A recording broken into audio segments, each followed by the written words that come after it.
आणि आता बघू देशभरातील आणखीन काही महत्त्वाच्या बातम्यांचा वेगवान आढावा। कोणतंही युद्ध नाही तरीही सीमेवर जवान हुतात्मा होत आहेत, कारण आम्ही आपले काम चोख करत नाही असं वक्तव्य सरसंघचालक मोहन भागवत यांनी केलंय। ते नागपूरमध्ये प्रहार समाज जागृती संस्थेच्या कार्यक्रमात बोलत होते। पुण्याच्या मध्यवर्ती भागात असलेल्या आपटे रोडवरील सरोज सदन या बंगल्यामध्ये घुसून चोरट्यानं तब्बल 4 तास वृद्ध जोडप्याला ओलीस ठेवलं आणि यानंतर चोरट्यांनी सुमारे 6 लाख रुपयांचे हिऱ्याचे दागिने आणि पैसे लुटून नेले।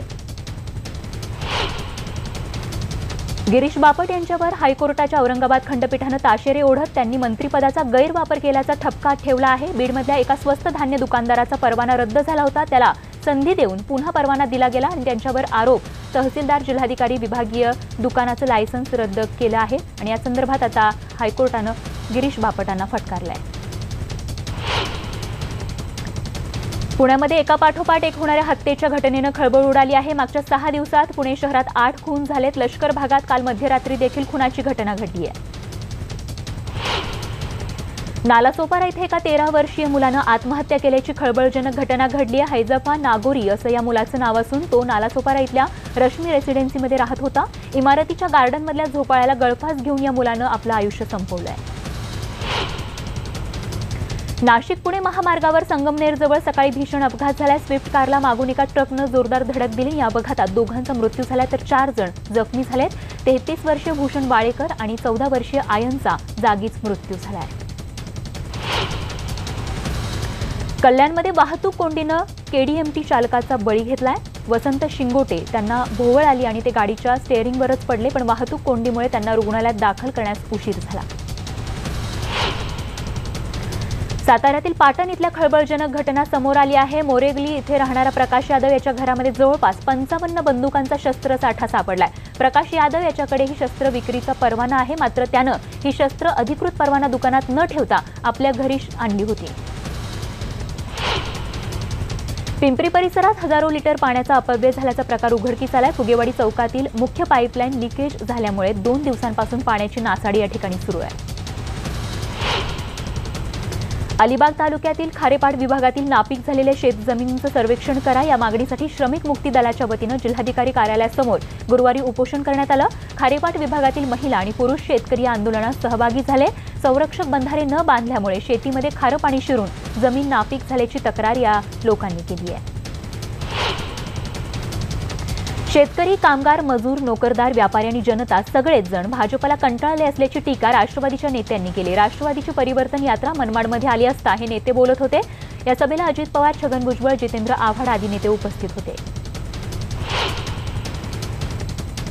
यवतमाळच्या मारेगावात भूमिगत नाल्यासह अनेक कामं निकृष्ट दर्जाची झाली आहेत, त्यामुळे अनेक ठिकाणी नाले फुटून घाण पाणी रस्त्यावर आले, त्यामुळे नागरिकांच्या आरोग्याला धोका निर्माण झालाय। तर शहरात सुरू असलेल्या निकृष्ट कामाबद्दल नागरिकांनी अनेकदा तक्रारी केल्या, मात्र प्रशासनानं त्याकडे दुर्लक्ष केलंय। हिंगोलीच्या औंढा नागनाथ तालुक्यातल्या पूर्णा नदीवरील पुलाला कठडे नसल्यानं अपघातात मोठी वाढ झाली आहे। राज्य महामार्ग हैदराबाद औरंगाबाद असल्यानं या महामार्गावर वाहनांची संख्या मोठी असते आणि या पुलावर दररोज अपघात होतात, त्यामुळे या पुलाला कठडे बांधण्याची मागणी वाहन चालकांकडून करण्यात आली आहे। बेस्ट प्रशासनानं संपकरी कर्मचाऱ्यांचं वेतन कापणार नसल्याचं स्पष्ट केलं असलं तरी संप काळातील गैरहजेरी मात्र त्यांना भोवणार आहे, कारण गैरहजेरीमुळे नियमानुसार कर्मचाऱ्यांचे 9 दिवसांचं वेतन कापण्याच्या हालचाली आता बेस्ट प्रशासनाकडून सुरू करण्यात आल्या आहेत। वेतन कापण्यावरून शिवसेना सूडबुद्धीनं वागते असा गंभीर आरोप कामगार नेते शशांक राव यांनी केला। शशांक राव यांनी न्यूज 18 लोकमतला प्रतिक्रिया दिली आहे।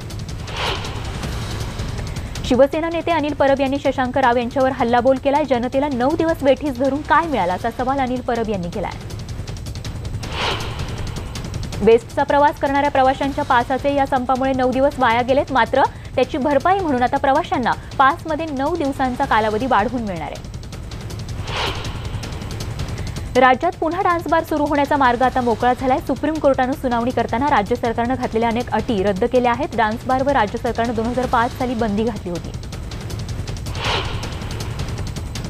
मुंबई पुणे महामार्गावरील वाहतूक 2 वाजेपर्यंत बंद राहणार आहे। खालापूर टोल नाक्याजवळ दिशादर्शक तसंच वाहतुकीचे नियम असलेली कमान उभारण्याचं काम सुरू आहे आणि त्यामुळे एक्सप्रेस हायवेवरील पुण्याकडे जाणारी वाहतूक पूर्णपणे बंद करण्यात येणार आहे।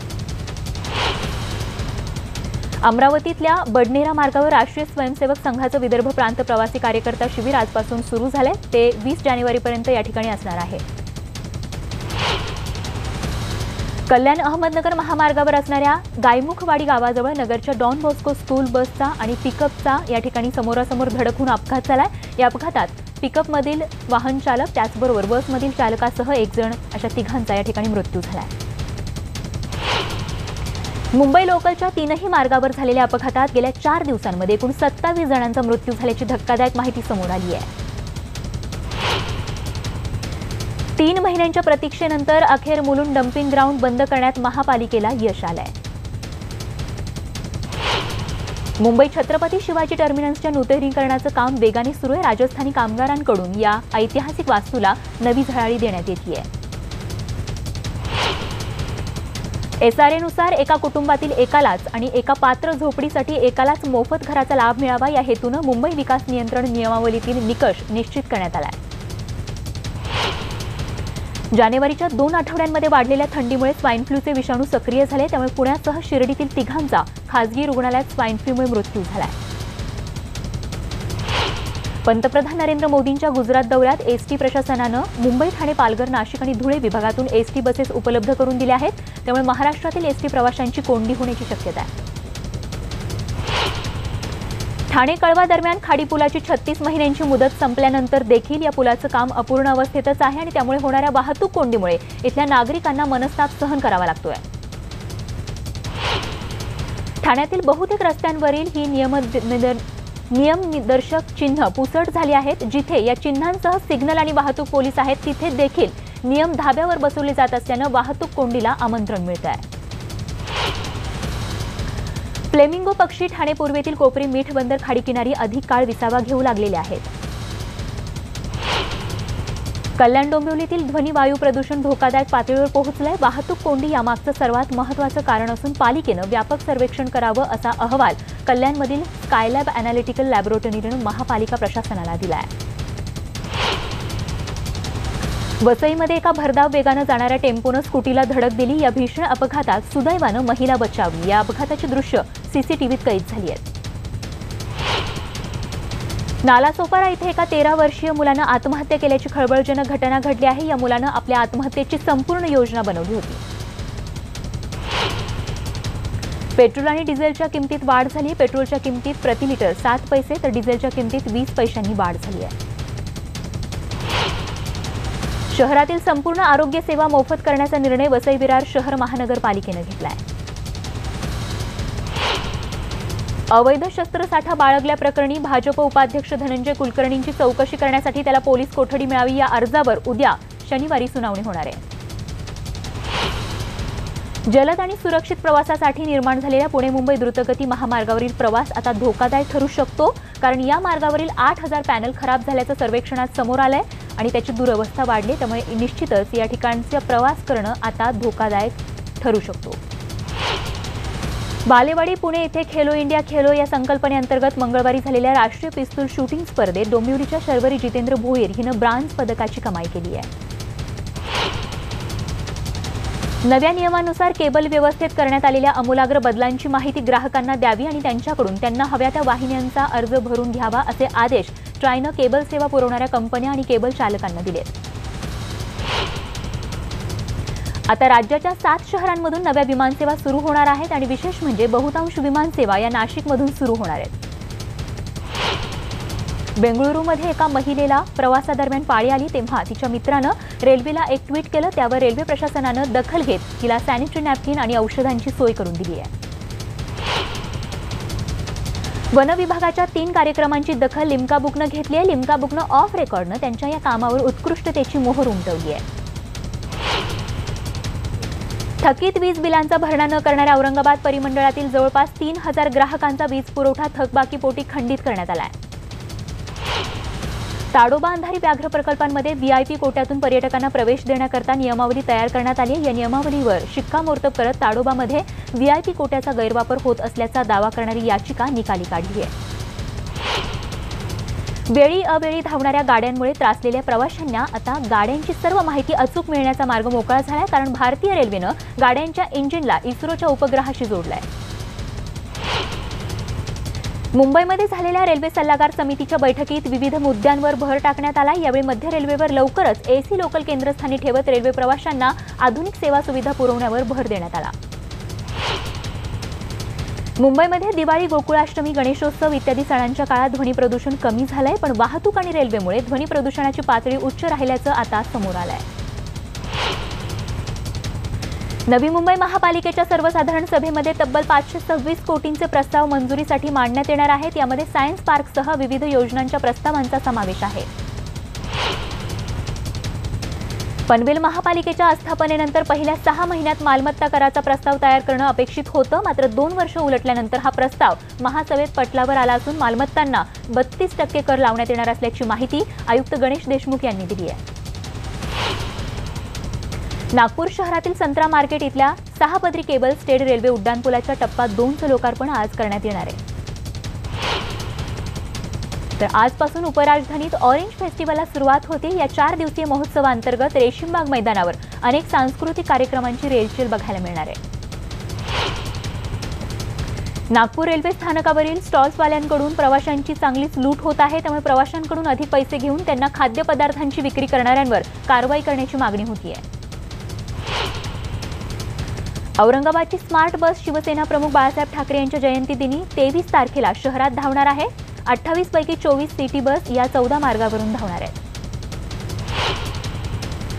नाशिक जिल्ह्यात अवैध दारू तस्करी करणाऱ्या टोळीला नाशिकच्या राज्य उत्पादन शुल्क विभागानं गजाआड केलाय। पिंपळगाव, बसवंत परिसरातून नाशिक शहरात अवैधरित्या लाखो रुपयांची तस्करी सुरू असल्याची माहिती मिळाल्यानंतर सापळा रचून पोलिसांनी ही कारवाई केली आहे।